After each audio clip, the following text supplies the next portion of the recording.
Hello and welcome to ATP Insights, where we cover the most important tech news in Asia. Today's Thursday, the 26th of March, 2026. Let's get right to it. I want to cover Alibaba launching Accio work in a new agentic AI push.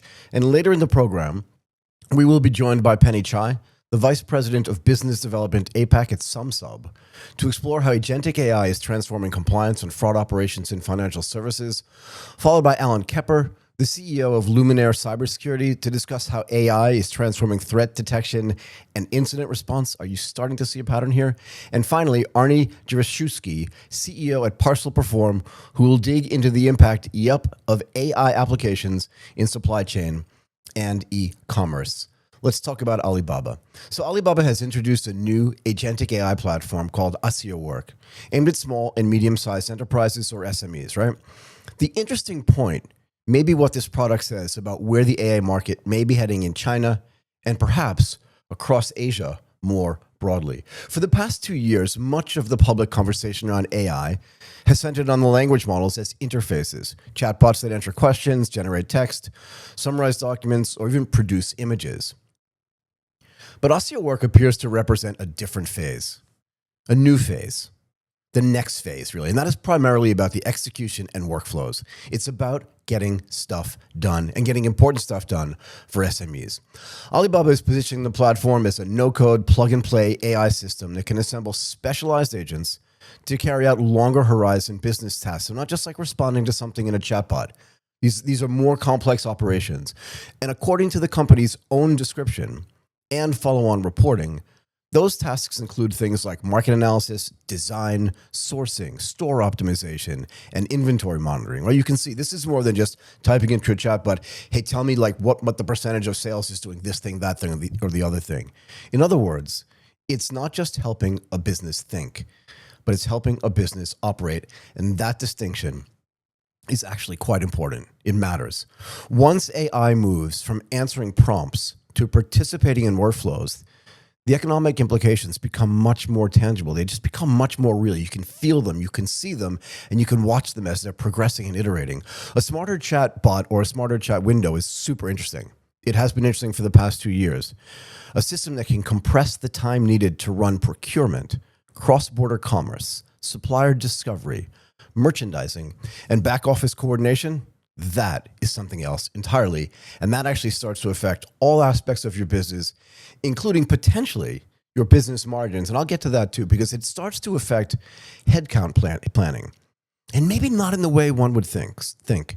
If SMEs can be more productive and do more business, maybe they will need to hire more people. And maybe the people that they do hire can be more productive, which means that business can be more efficient, make more money. So even though people think in their head, oh, if I implement AI in my business, I'm gonna have to fire a bunch of people that are doing sourcing, that are doing cross-border commerce, that are doing all these things that AI can do.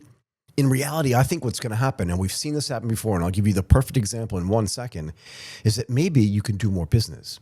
Maybe this is an enabler for more cross-border commerce for SMEs that simply haven't been able to do it up until now because of a whole bunch of what do you want to say? Structural roadblocks, potentially? So think about this. Right now you're thinking, oh, Michael's insane. AI is just going to have people lose jobs, not get jobs. But who is the face of AI right now? Who is the face of agentic AI right now? Sure, OpenClaw for sure, but who owns OpenClaw? Yeah, OpenAI. And what did OpenAI announce this past week? Yeah, you're right. They announced that they're going to hire more people. So think about it. The face of we're going to implement stuff and you're going to fire everybody just announced to the market that they're going to go out and hire almost double the number of people that they have. As of this writing right now, according to the interwebs, OpenAI employs around 4,500 people. And they are projecting themselves, even after shutting down Sora and the video stuff that they do, right? Even after shutting that down, that they're going to have 8,000 employees by the end of 2026. That's not smaller. That's bigger. And the reason why is because they want to do more business, okay? And it can also, this type of AI enablement through Accio Work and other systems like this, start to allow smaller firms potentially to compete with larger ones. Alibaba says the goal is to democratize enterprise-grade AI by giving smaller businesses access to capabilities that would normally require much larger teams. One of these reports on the launch described the system as a kind of immediate no-code task force for global businesses. And I think the focus here should be on global. The no-code stuff is great. We've had no-code stuff for a long time. And to be fair, with the advent and the launch of Claude Opus 4.6, no-code it's kind of taking on a different meaning because you can actually write code even if you're not a coder, right? But anyway, they're saying this is a no-code thing. But I think the key here for me is that it's for global businesses. Because again, if you're an SME in Thailand, if you're an SME in the Philippines, if you're an SME in Vietnam, your ability to have enough manpower and knowledge power to be able to do cross-border commerce, not just within region, but globally, is limited. But now it may not be. And that is a very ambitious framing because it gets to the strategic point. The company is selling AI as leverage. And this is especially significant in the context of Alibaba. So Accio work comes out of Alibaba's international commerce arm, not its domestic cloud business. And that's important because Alibaba sits at the intersection of AI infrastructure and actual commerce activity. I mean, what's Alibaba best known for? Commerce, right? Sourcing, logistics, merchants, marketplaces, payments, and cross-border trade. So when Alibaba launches an agentic platform for SMEs, it's not doing this in the abstract. It's not some theoretical thing that it's doing. You have to believe that they've been testing it, not only on their own platform, but with some of their select customers who said, we're happy to test this before you roll it out. Alibaba, think about it, is doing this inside a business ecosystem where automation and autonomous activity, not fully autonomous, but autonomous activity can be tied directly to transactions and operational workflows. And you have to be able to bet that Alibaba has tested this on their own stuff. And that makes this story more consequential than plenty of other AI launches that are still looking for a business case. Here, the case is already obvious. If you are a small exporter, distributor, online merchant, or sourcing-led business, your biggest constraint is often not ideas. This is what I was referencing before, right? It's operational capacity. How much stuff can you do? You may not have a strategy department, a procurement team, a supply chain analyst, a localization unit, which is really important if you're doing cross-border stuff, right? And think about this. Localization, for anybody who's lived in a region that is multicultural, multilingual, where even inside some countries, the populations can be different. Localization means more than just like changing a font and changing languages. I've been told that in India, you can go 100 miles from one town to another town. The language can be different, the food can be different, the customs can be different. It also means that the way commerce gets done can be different. If you're an SME or a small company, you may have a founder, a few employees, and a constant backlog of tasks. So the appeal of agentic AI, it's not theoretical. It's 100% practical. It's like, wait a second, we've always wanted to do thing X, but we didn't have the staff to do it, or we didn't know how to do it. But now you can learn how to do it and then use agentic AI to actually implement it. This is really important. Can software do some of the work that used to require more people? Sure. But then it's going to make you need to hire more people because if there's more even physical work that needs to get done or thinking work that needs to get done, you're going to need more people. And can agentic AI do it in a way that actually, or can software actually do it in a way that actually fits the sometimes unpredictable reality of business processes rather than just producing polished text? I would submit, yeah, it can. I think so. And that's why one of the details in this launch actually deserves special attention. That's governance. We talk about governance. Every time we talk to somebody about AI, we're like, okay. And I think it was yesterday, the day before, that I was talking to somebody and said, you shouldn't be afraid. You shouldn't be concerned with what AI can't do. It sounds slightly counterintuitive. You should be afraid of what it can do. Okay? And that's where permission controls and agentic governance really come into play and are really, really important. Reports have noted that Alibaba emphasized explicit permission protocols for actions involving sensitive data, or more importantly, financial transactions. Again, you're not going to give the intern your credit card. You're just not going to do it on day one. You're going to have some controls around it. Or you'll give her a credit card that only lets her spend $100, not $1,000. You don't know what they're going to do with it. You don't know where they're going to stop on the way to get the thing that you wanted. And while that may sound technical, these permission protocols, right, it is arguably the most important part of the whole announcement because the real barrier to enterprise adoption has never been simply about model quality. It's really been about, like, again, like the same thing I just said with the intern. Do you trust the outcome? Are you comfortable knowing that you've given an agent the right to do A, B, and C, and that it's only going to do A, B, and C, and that it's not going to somehow get a little bit wonky, which is the word that a lot of people in the agentic AI space have started to use when they're talking to me about, we're not 100% sure, and maybe we need to have these governance protocols built in, these permission protocols built in.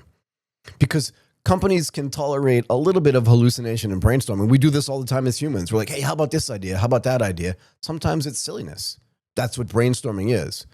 But you don't tolerate it in payments, approvals, supplier commitments, or operational execution. That's just not the way it works. You wouldn't allow it for a human, and you're definitely not going to allow it for agentic AI. They can't hallucinate, right? And again, we talk about this a lot. Sometimes the agent figures out, I don't know what I need to do, but I need to do something. And then maybe it goes off and does something else, even if it's trying and trying and trying. Maybe it just never stops, even if it's not accomplishing anything. So in my mind, the real test for agentic AI is not whether it can sound intelligent. It is whether it can function inside a governed environment with permission protocols where the software knows what it is allowed to do, what it needs to escalate, maybe to a human or maybe to like a guardian angel agent, right? And at the end of the day, humans are going to remain in control. Just think about your own job. You have a lot of autonomy. And this is something I'm going to bang on actually now for a while. Think about how much autonomy you have at your job. At some point, you have to go ask your boss. Even if you are the boss, at some point, you have to go ask the board, should we do this? You don't have 100% autonomy. And the notion that any specific agent is going to have 100% autonomy, to me, is just silliness. And it suggests something quite significant. This whole idea that we're talking about suggests something quite significant about China's next AI phase.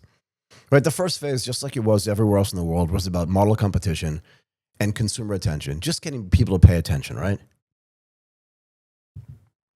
But this next phase may be about embedding artificial intelligence into actual business processing, sourcing, commerce, inventory, documentation, compliance checks, and workflow management.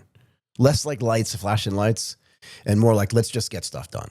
More on the operational side. And I think this is really important, and I think it's really transformational as well. But again, as long as there's governance involved and that there are protocols for permissioning so that the agents exactly know what they can do and what they can't do. And if that is where the agentic AI market is going, then this becomes a gigantic B2B story, not just an Alibaba story, right? Because Alibaba is not the only company that's going to do this.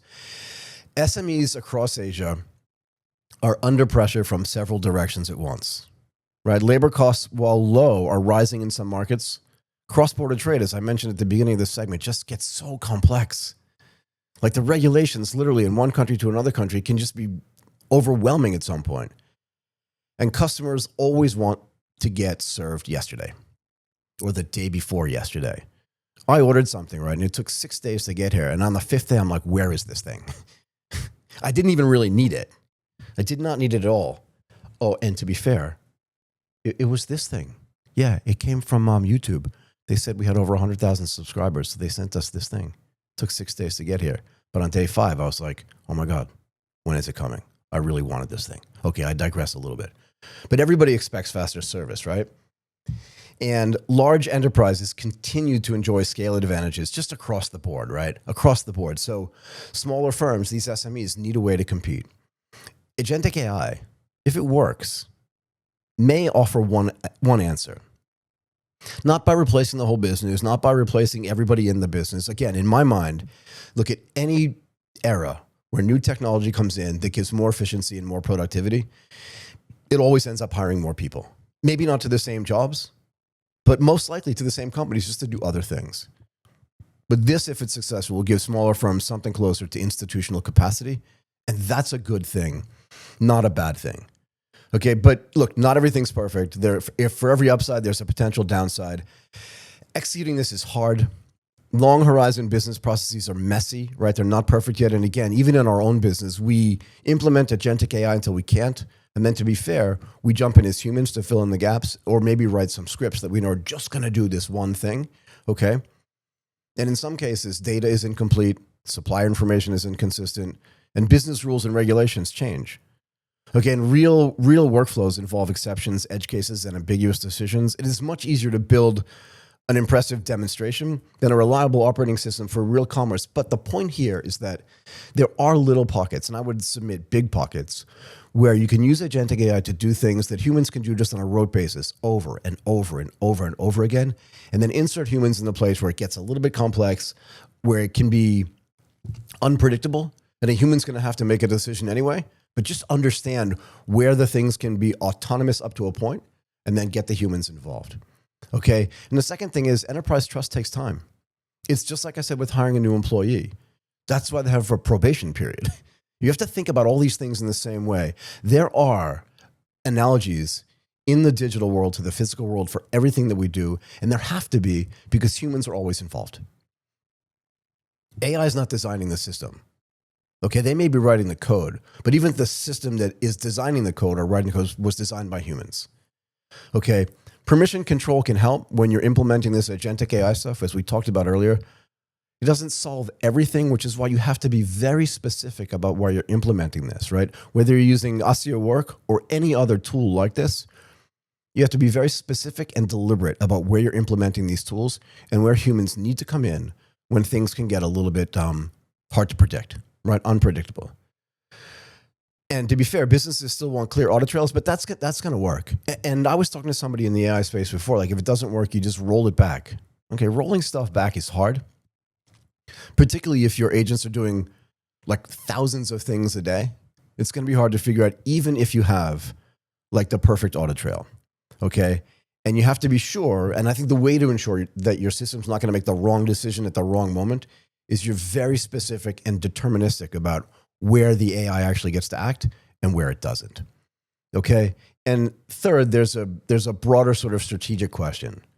If agentic AI becomes embedded in commerce platforms, then the platform itself becomes even more important.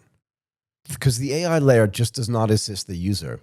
It can deepen the user's assistance and dependence on the surrounding ecosystem. So from Alibaba's point of view, this is not only about selling AI. It's about strengthening the gravity of its own commercial network, right? Because I can imagine that there are hooks inside of their AI that connect more seamlessly to Alibaba's commerce platform, logistics platform, deliver, like all this kind of stuff that makes it much easier than to connect to other platforms that makes them more important. And if they can embed that into the workflows of SMEs, not just in Asia, but in the whole world, it's a huge benefit to them. And in some ways, that's a huge part of this story. So finally, like this launch suggests that the next wave of AI competition in Asia may not be won by whichever company has the most entertaining chatbot. I think that is over. It's great to have. You can use them all day, right? That's fine. But it's going to be won by whichever company can connect AI most effectively to real economic activity and have real impact on workflows. Okay, let's get to our guest segments. Okay, Penny, thank you so much for joining us. We wanted to have you on to talk about how agentic AI is transforming compliance and fraud operations in financial services. But before we do that, just a quick little bit about Sumsub. Right. Hi, Michael. Thanks for having me. And I'm very happy to spend a bit of time with you here today. Thank you. Just a little bit about myself as well as Sumsub. So I'm Penny Chai, and I lead the APAC operations for Sumsub. Sumsub is a global full-cycle verification platform. We work with fintechs, banks, trading, payments, digital assets company across the region.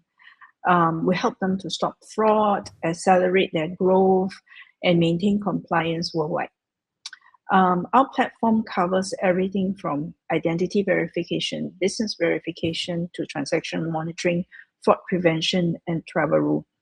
We help these companies provide them with a scalable compliance solution powered with adaptive intelligence as well as AI-driven risk analysis. Got it. And over back to you. Okay, so I'm curious.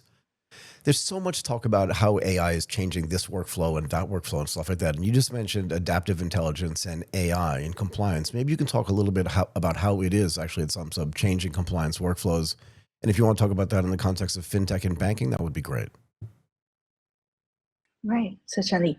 Now, to talk about that, right, I like to kind of step a little bit backwards, Go for maybe it. 5 years or so. Oh, okay. Yeah, and take a look at the landscape and do a comparison, see how it has evolved for fraudsters, and then how fraudsters' evolution together with AI impact banks, Okay. compliance officer, and payments compliance officer. All right. Mm-hmm. So with that, if we turn our clock back about 5 years ago, a lot of what we saw was fairly simple. Fake documents, basic impersonation, Yeah. copy-paste scams. Today, fraud has reached an unprecedented level of sophistication. Yeah, it's kind of amazing, isn't it? Sorry, go ahead.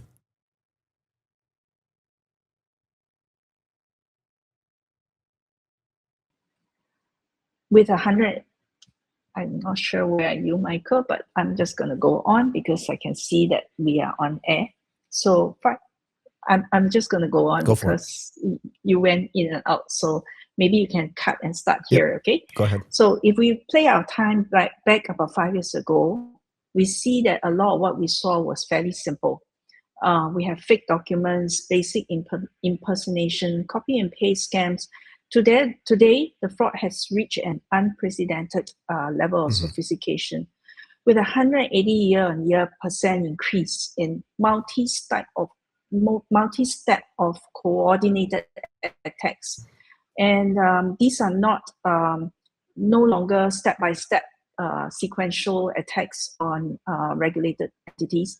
They are basically deepfakes that they has created to pass videos, and then they synchronize it with synthetic identity that is built from real leaked data. And then they can actually buy fraud as a service tools out in the market at a very reasonable rate. And we saw that in our research that 1 in 4 individuals are basically personally targeted for new recruitment. This shows how deeply fraud networks has tapped into everyday users by the use of AI. Deepfake incidents have reached a recorded 3-digit growth for 3 consecutive years. Wow.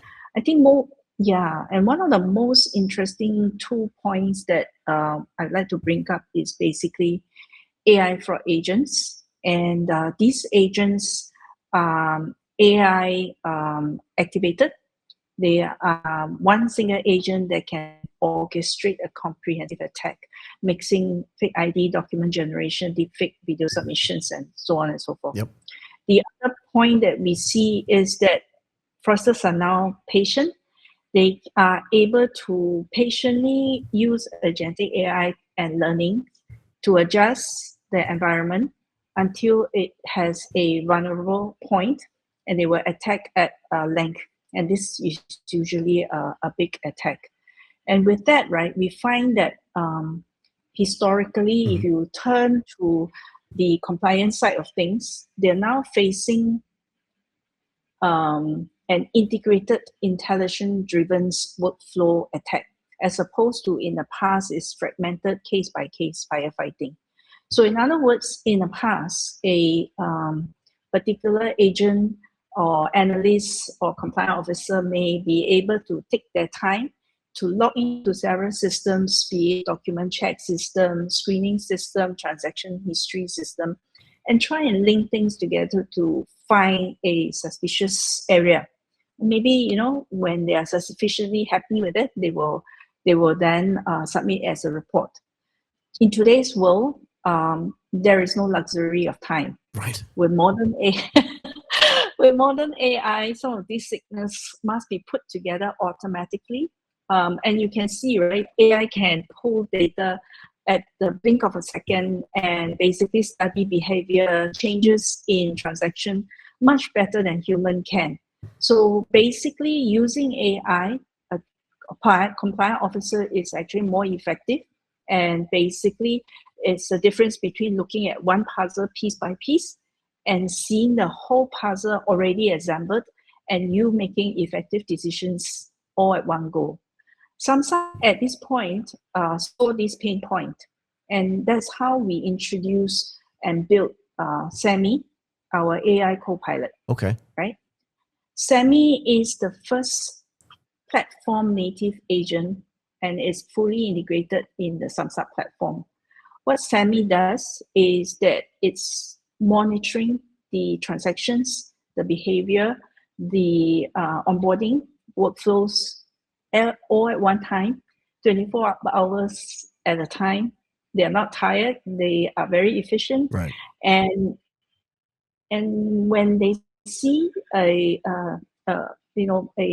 constructed attack, what SAMI can do is very reliably make a fast case out of this, make it into a hub and decision. As I said, it's instead of a puzzle, it's an example puzzle, and instead of a alert, it's actually given the full picture of the issue to the compliant officer, who can then make a calculated decision right away. So you can see this is the speed of picking up frauds. Can I ask you this? What is the adoption like, or it's just the feeling around adoption of agents or agentic AI inside of institutions that are already using Sumsub, or just thinking like, how do we, do you know what I mean? Like, what's their feeling internally when you talk to them about SAMI and they say, like, how do they know it's going to work? And do you know what I mean? What's the onboarding like? And what is the feeling from them of like, okay, now it's not a person doing this. Now it's agentic AI doing it. And like you said, it's giving them this full picture, not a little pieces of a puzzle that then they have to put together. How long does it take for them to feel like, okay, this is actually going to be super cool? It's actually super fast because they themselves are already doing this. Remember 5 years ago, or maybe just a year ago, where there is no AI injected yet. Yep. They have to figure this out. They have to find data and pull it together and make a story. And then they have this case, we call it case management, right? And they will have to put it together and form a story that is explainable, traceable, and explainable to the regulator. Now they can pull this together very quickly. They can catch the fraudsters very quickly, and most importantly, they are able to stop a transactions very quickly, and maybe even in the midst of it happening, as opposed to in the past we are always one step behind. Right. We learn of issues like after the fact. We basically pick up issues at the end of the deed, and therefore businesses would have already lost money or lost reputation, which is not what? Ideal. Yeah, no, it's not ideal. It's not ideal at all. Yeah, correct. Where does this fit in for like payment processing, though? You know, stuff that's actually going on like in real time. What does it look like for fraud prevention in that case? Yeah. So if you think about payment today, right? Yep.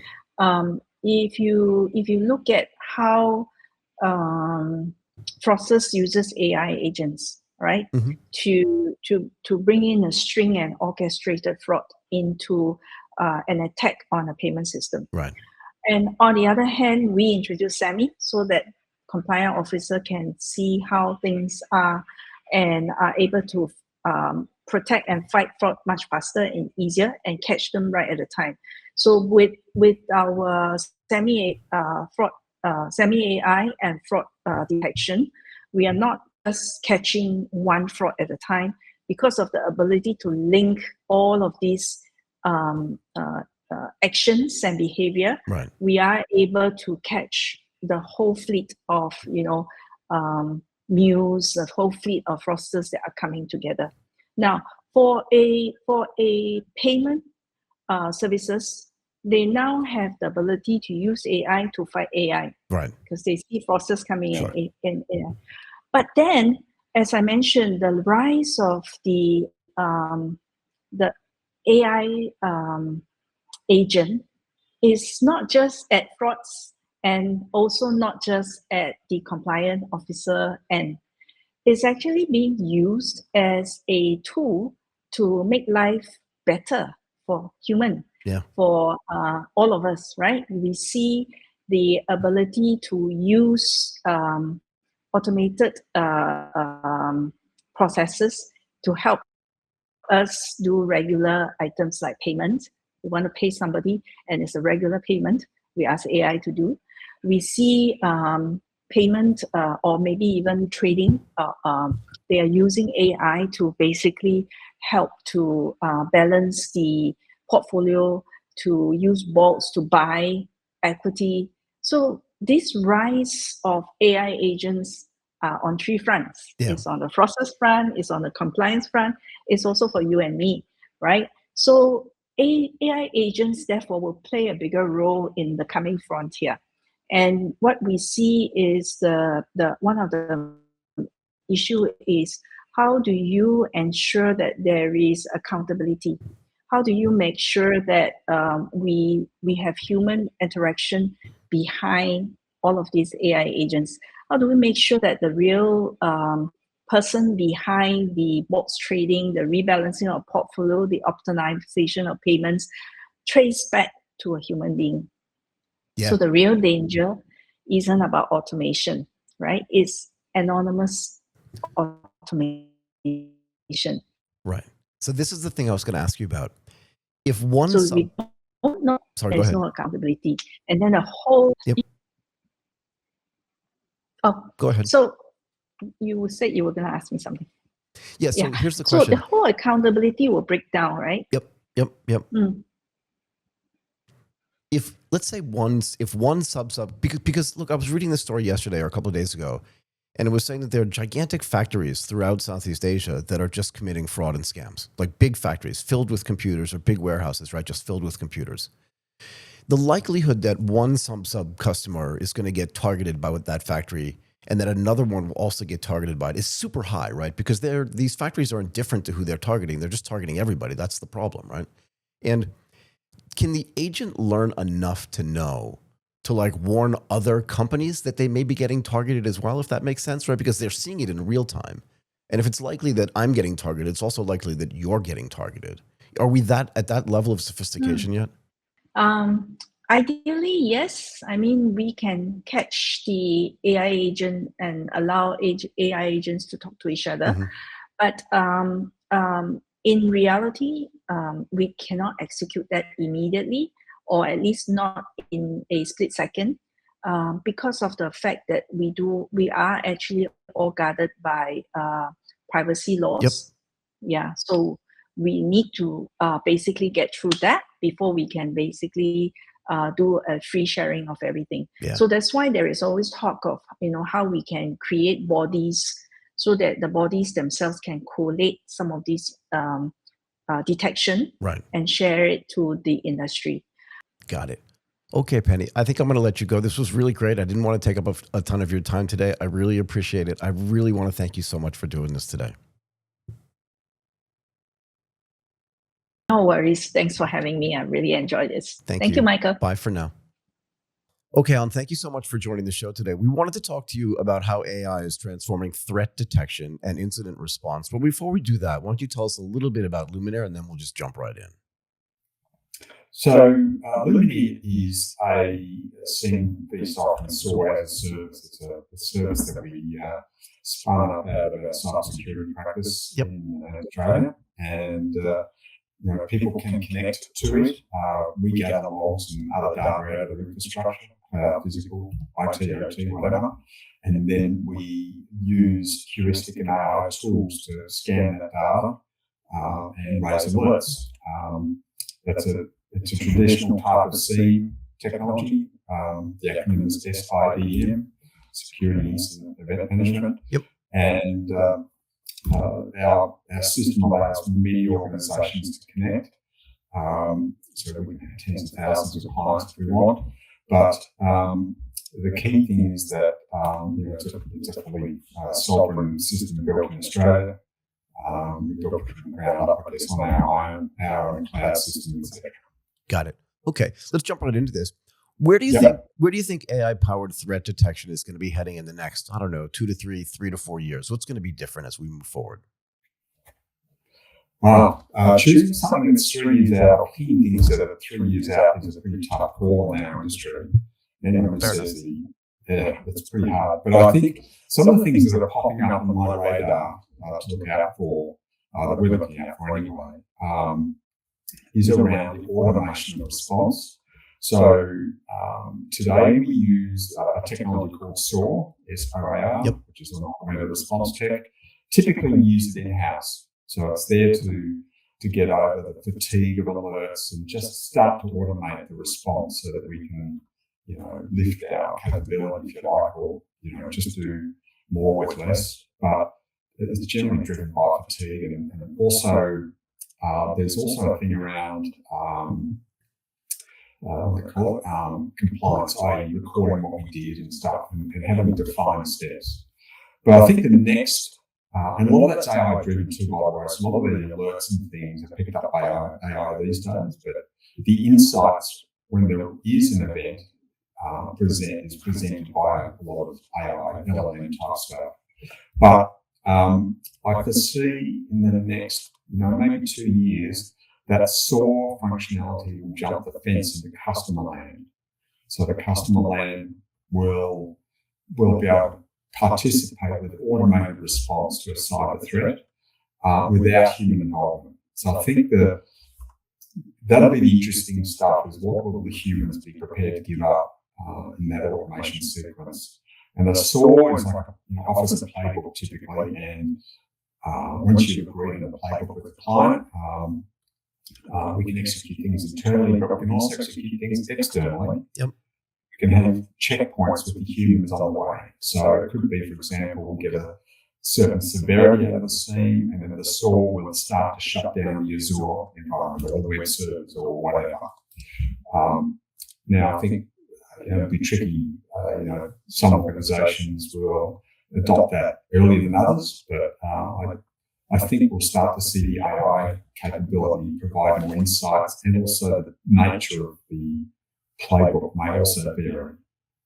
So today, SOAR is fairly structured. Mm-hmm.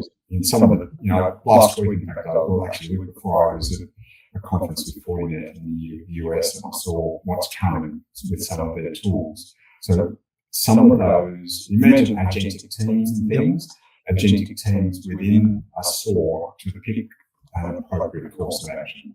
Are your enterprise clients excited about agentic AI? Like, are they on board enough where they're actually trying to test it or actually put it into production today? The answer would be they're more terrified about security implications at the moment. Really?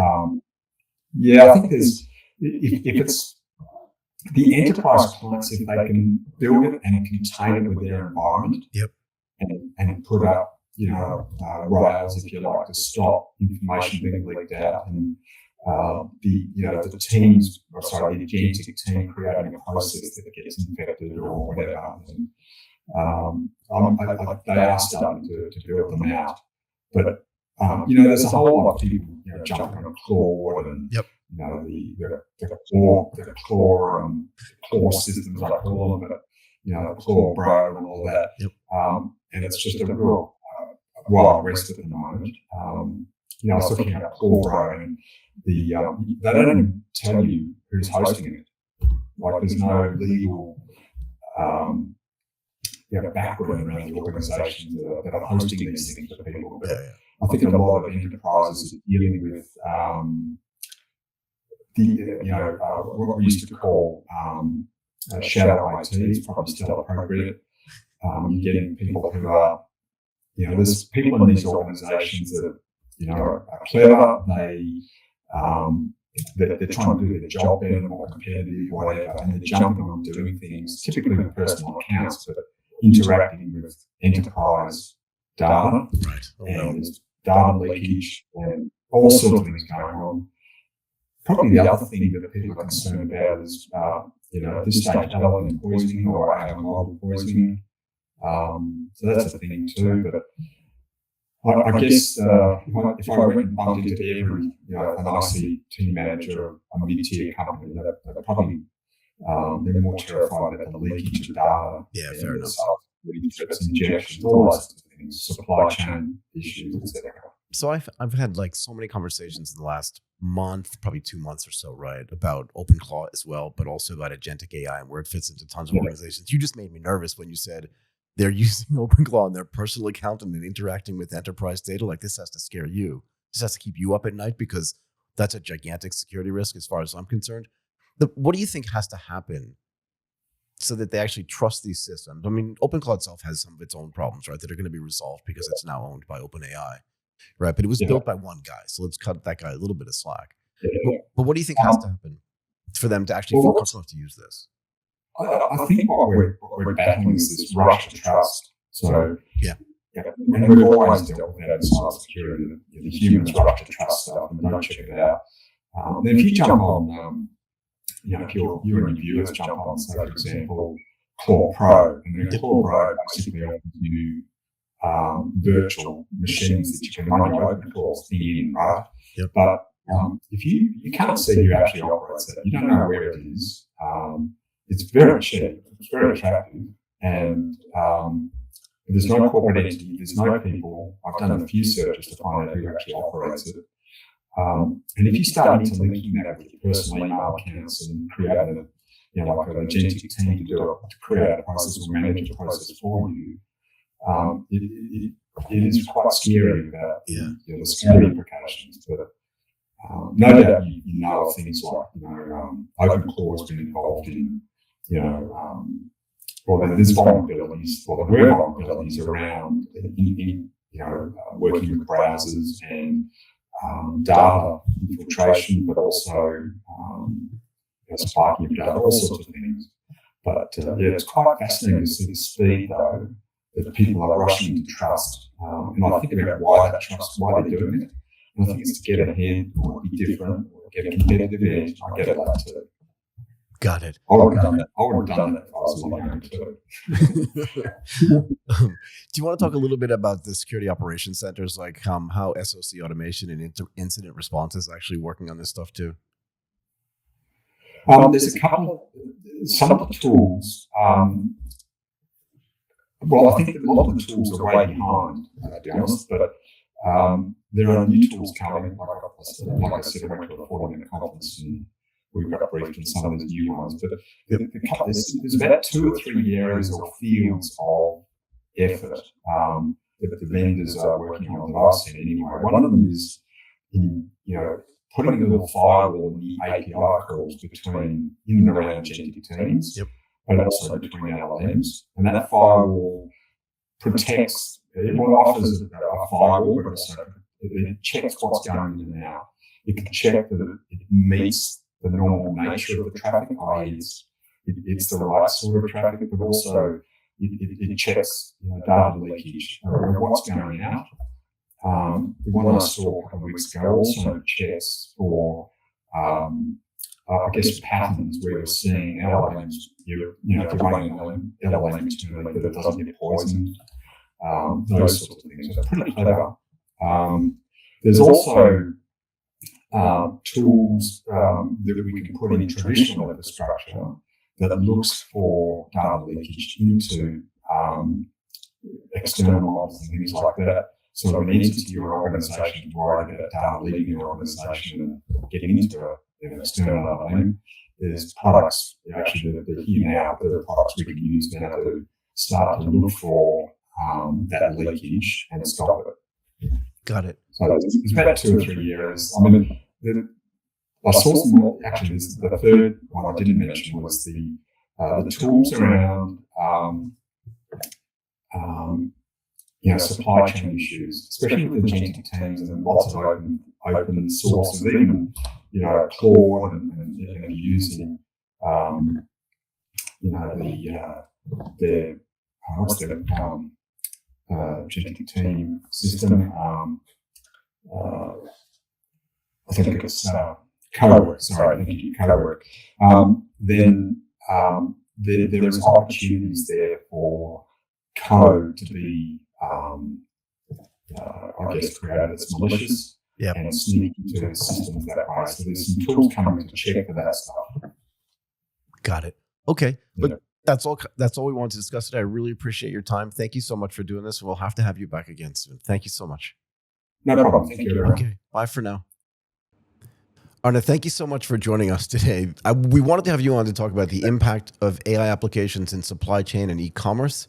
But maybe before we do that, just give us a quick summary of what Parcel Perform is. We started 10 years ago with Parcel Perform. Oh, wow. as a delivery experience platform. What does that mean?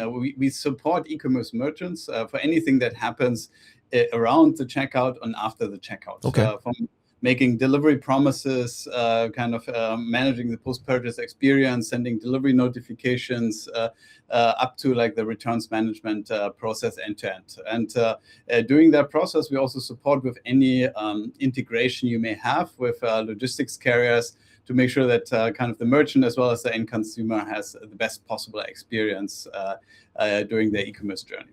So there's a lot going on there, but it's almost like an orchestration layer above the e-commerce, right? So you're handling a bunch of different things, and below that, I presume you can have a bunch of different connections for each one of those things that you're handling. Is that right? Correct. And all of these elements are interconnected. Yeah. What promise do you make at the checkout obviously needs to be informed by which logistics partners you're working with. Yep. What you want to communicate during the post checkout journey needs to be dependent on what you promised upfront. So all these elements are very interconnected, and I think that's what our platform does. It brings them all together, make it seamless from the end consumer perspective, while obviously replicating all the kind of intricacies and complexities of the underlying supply chains. Yep. And the business of the merchant. So that's where I think we thrive as a business. So I want to frame this because I want to talk about artificial intelligence, right? Because this is like the elephant in the room, kind of in every room in which you enter, right? But I want to frame it a little bit, if you don't mind. So again, I can't remember if it's 2 years ago now that, OpenAI just got exploded onto the world. I think it was in 2024, end of 2024. Yeah, because I was using it all through 2025. But now, and the LLMs were great. And I presume when you and your team saw them, you're like, how can we use this stuff? But now we've moved away from that a little bit into agentic AI. And it still uses the LLMs to do it. But when your team started seeing this stuff and you looked at the businesses that you were orchestrating and operating in, what things were you thinking about, and what kind of ideas did you guys have a team? And then how did you implement them into improving the delivery, the logistics, the payments, the checkout, all that kind of stuff, if that makes sense? So I think when we looked at AI, we eventually ended up with looking at it from three perspectives. Tell me. For us as a business. So the first one is, what can we do internally to get better? For you guys, yeah?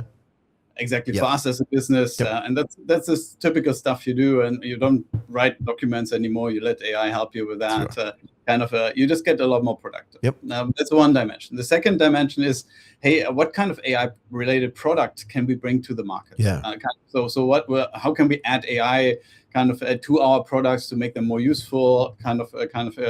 Create more value for our customers. And I think that was the most intuitive next step that we could take as a software business. And with that already, our value proposition transformed. So for our part of the business is, what kind of smarter delivery promises can we make? How can we make the communication more seamless for the customer than it was before? How can we use AI to take better decisions on which carrier to work with?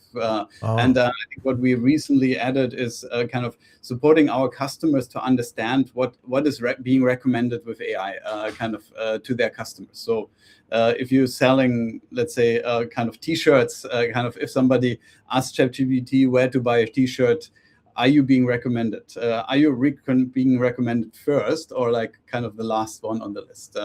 And also helping them understand how they can make a dent on it and really get better. So that's, I think, for us, the second dimension, building products. But I think what we learned, particularly last year, is there's a third dimension that's even more impactful, is how AI is actually shaping the industry in general. So AI has an impact on how people shop. And with that change in behavior, I think that has a lot of downstream effects on the industry that I think we can only starting to imagine. So obviously, what you can see and do right now is you can ask ChatGPT or any LLM model what to buy, and you get a recommendation. So it's not just about the LLMs going shopping for you. That may happen in the future, but I think what we're seeing is that the large share of the transaction are already what we call influenced by AI. So that at some stage in the purchase journey, AI has been consulted from the question, I want to buy a gift, what are the options, to, which brand do I buy?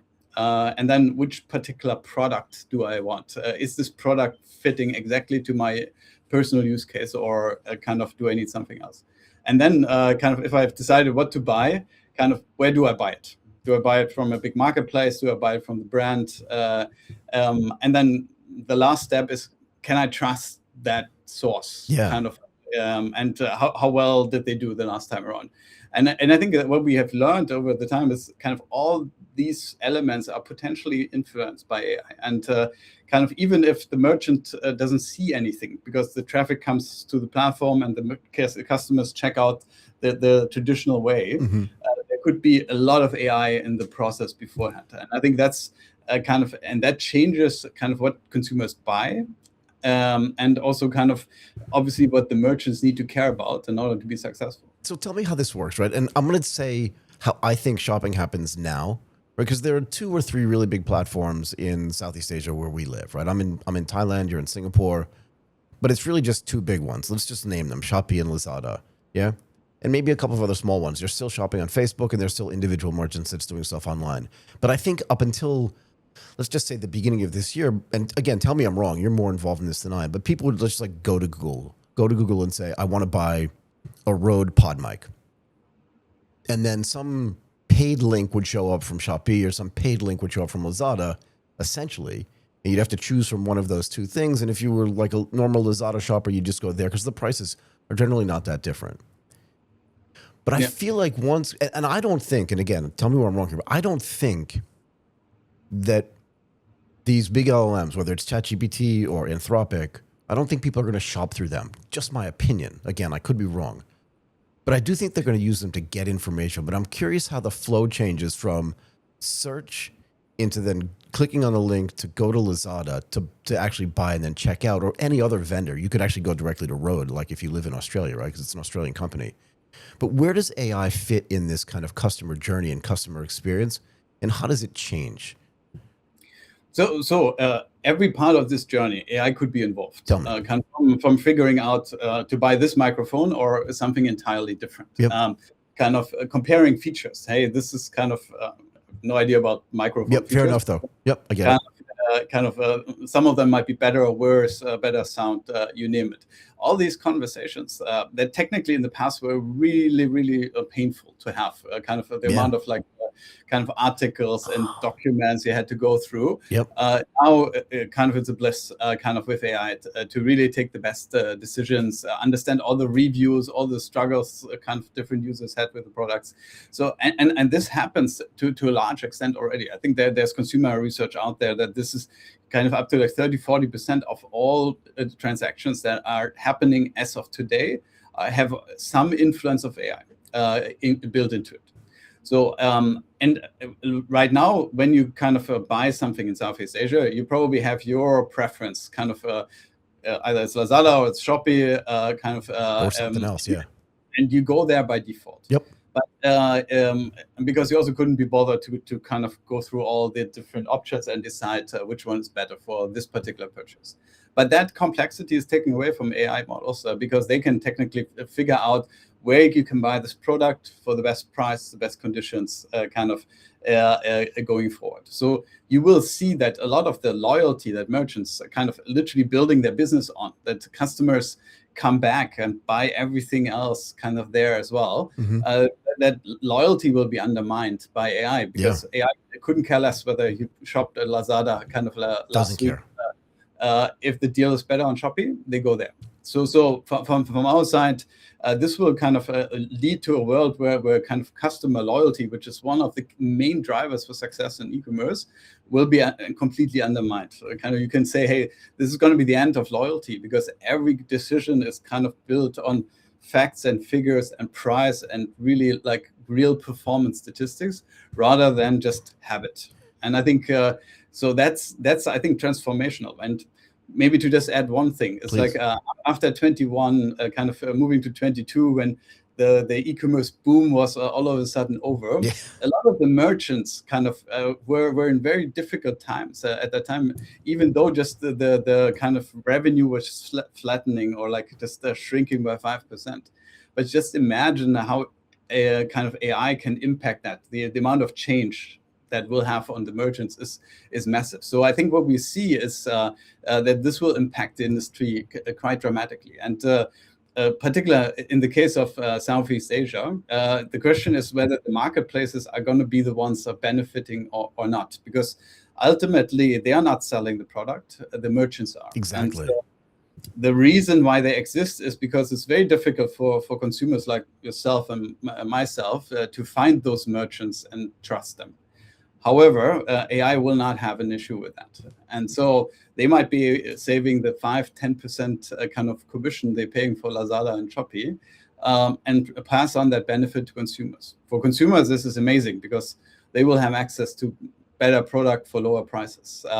But a lot of the kind of ecosystem and the merchants in place might face a lot of challenges in the future. Do you see a scenario like this? Because you just made me think of something, right? I go to, let's say as an example, I would just, like I said, I search for the Rode Pod mic. I know I want to buy it. Maybe I compare it to another couple of mics, even the other ones that Rode makes, and I just make my decision. I go do it and I just check out or whatever. But you're right. On the back end, I'm dealing with a merchant that I don't know. It feels like Lazada to me, or it feels like Shopee to me, but they have an entire merchant platform there where I'm actually buying it from somebody else, not from them directly. I believe that AI is going to become the new UI. And I know that sounds like just like a phrase that I've made up, but I really believe that artificial intelligence is going to sit on top like an orchestration layer, and that the user interface isn't going to matter anymore for a lot of businesses. I would submit to you. But if that's the case, I could ask the artificial intelligence, I can give it criteria, right? And say, I don't necessarily only want the cheapest place to buy this, but I want the highest rated merchant as well. And I don't care what platform it sits on, or even if it sits on a platform in a marketplace at all, tell me where that is. And then tell me how I could buy that. And in that case, this is where you're 100% right. I'm not loyal to anything, but I want the best service and I want the best price. And it's hard to do that across platforms, right? I can look at Shopee and Lazada, but now it's very time consuming for me to say, who's the highest rated, who has the best service, who's the best logistics provider, which payment is each, like all this kind of stuff is hard to do. But if AI is now my UI, that becomes a ton easier. No, like it's a big problem, I think, for these merchants. Yeah. 100%. And AI knows and understands your preferences very well. They know where you live, what you prefer, what credit card you have. You don't have to go through this pain of doing all that research yourself. Yeah. And so from a merchant perspective, and this is how we frame it, you need to be, so to say, on the efficient frontier. Yeah. So you need to be amazing at something. So either you're the fastest delivery, you have the best product, or you're the cheapest. If you're not leading the pack on either of these dimensions, it will be very difficult to to be successful, because AI will recommend the best version for the consumer, and they might prioritize different things. But if you're not the best on anything, then definitely you're not going to get any business from AI. And so I think it will, and it will also be international. For example, we only speak a couple of languages if it comes to that. So that's essentially limiting where we do our research. Yeah, fair enough. AI can do research across the globe in all different languages and all different merchants, as long as they ship to your home. You can buy from different places. You can buy, I don't know, from Australia, maybe from India, you name it. Yep.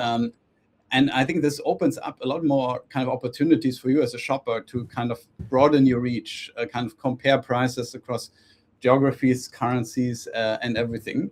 So which will also increase a lot of competitive pressures, because you as a merchant, you're not just competing against the two other guys in your country. You're competing with the rest of the world. And that's for us also as a platform super exciting, because we are enabling logistics across different providers, different markets. Yep. So the broader, the more globally you ship as a merchant, the brighter your prospects as a business. So I want to talk a little bit about shipping and delivery. I mean, shipping, logistics, and delivery, if you don't mind, right? Because I'm curious if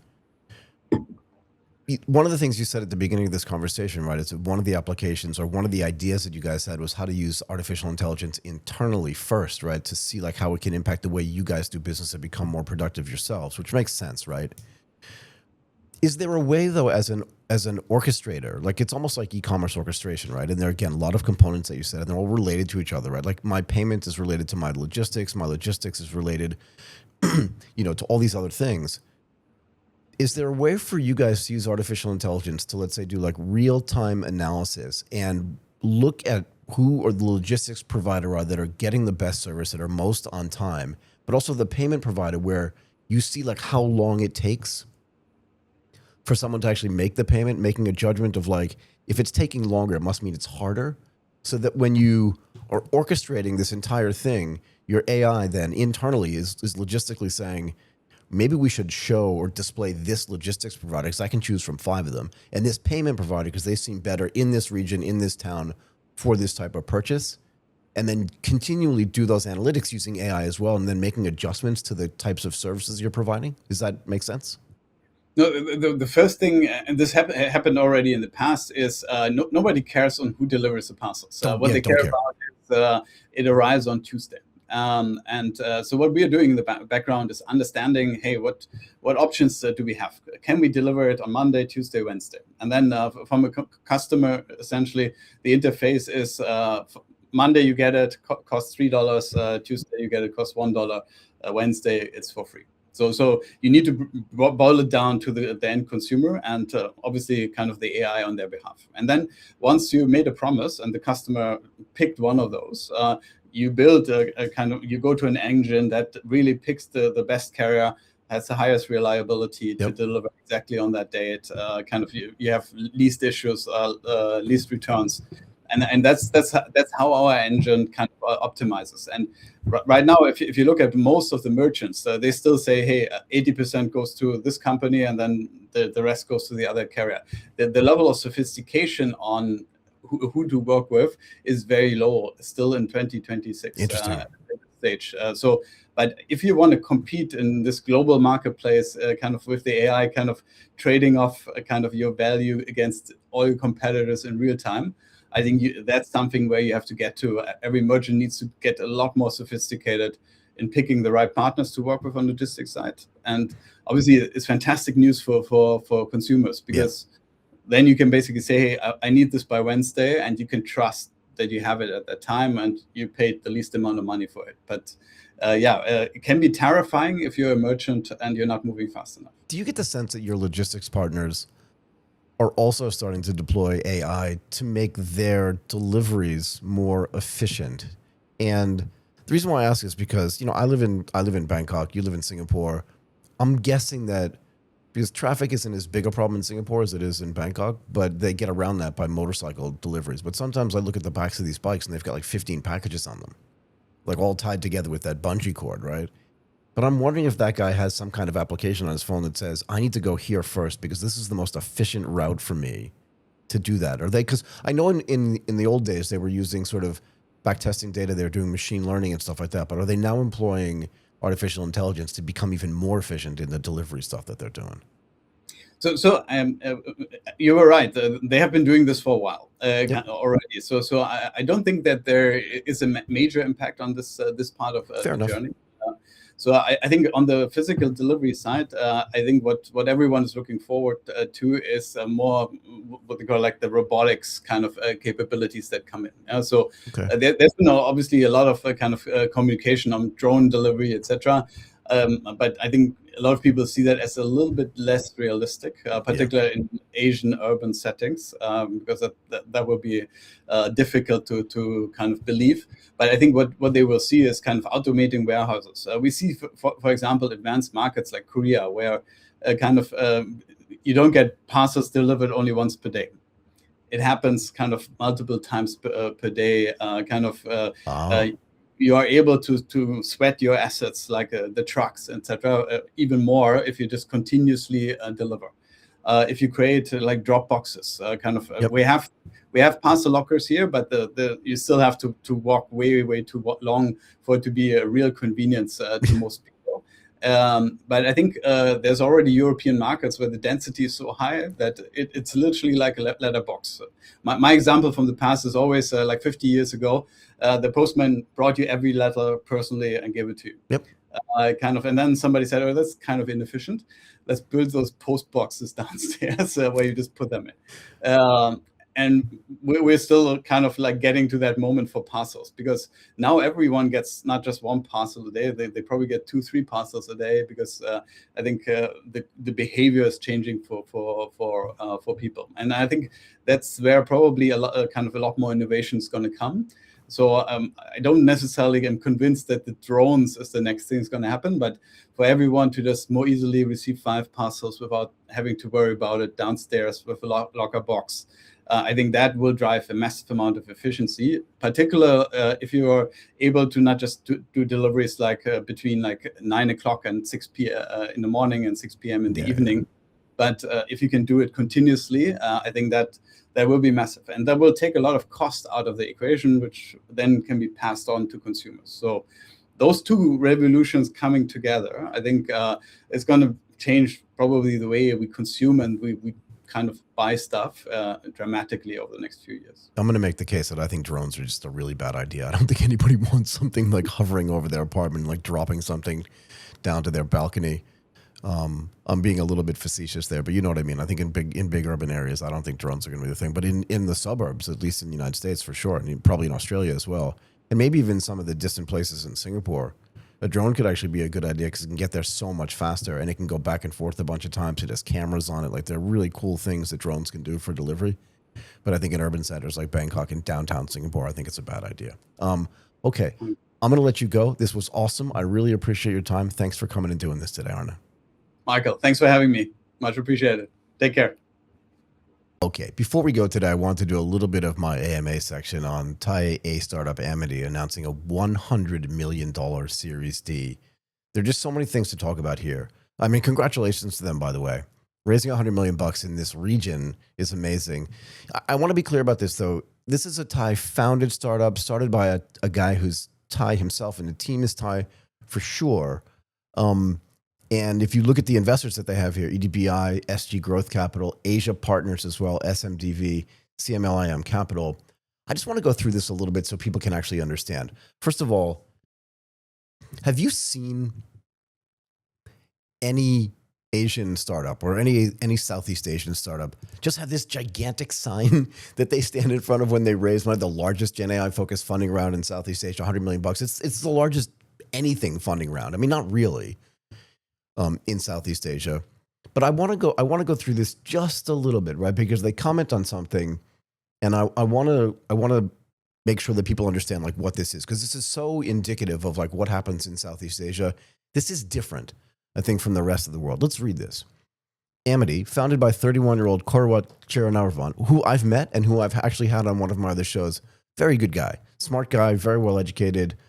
Actually dropped out of university, if I remember correctly, the story that he told me, to convince his father that he could actually build like sort of the core services before he built Amity, but then everything kind of got folded in. It was like a communications company. It was like a internal corporate communications, making it easier for people inside of their own company to communicate with each other and just have better internal communication. But it says here, right, that Amity, which was founded by Mr. Chiranarvan, is a tech company based in Southeast Asia that's looking to leverage generative AI, Gen AI, to provide such solutions and compete globally in the business-to-business space. But they say this kind of in passing, and I want to point out why this matters. It says here that he's the founder, one of the founders. He's also the executive chairman at Amity. Is from the CP Group family. And they kind of say this in passing. CP Group is one of the world's biggest producers of livestock and animal feed, and then they just move on. But you have to understand like the significance of this company in Thailand, which means the significance of this family. I believe it was started by his grandfather. But if I asked you to guess the revenue of the CP Group, okay, in this year, as of 2023, I don't think you'd be able to guess.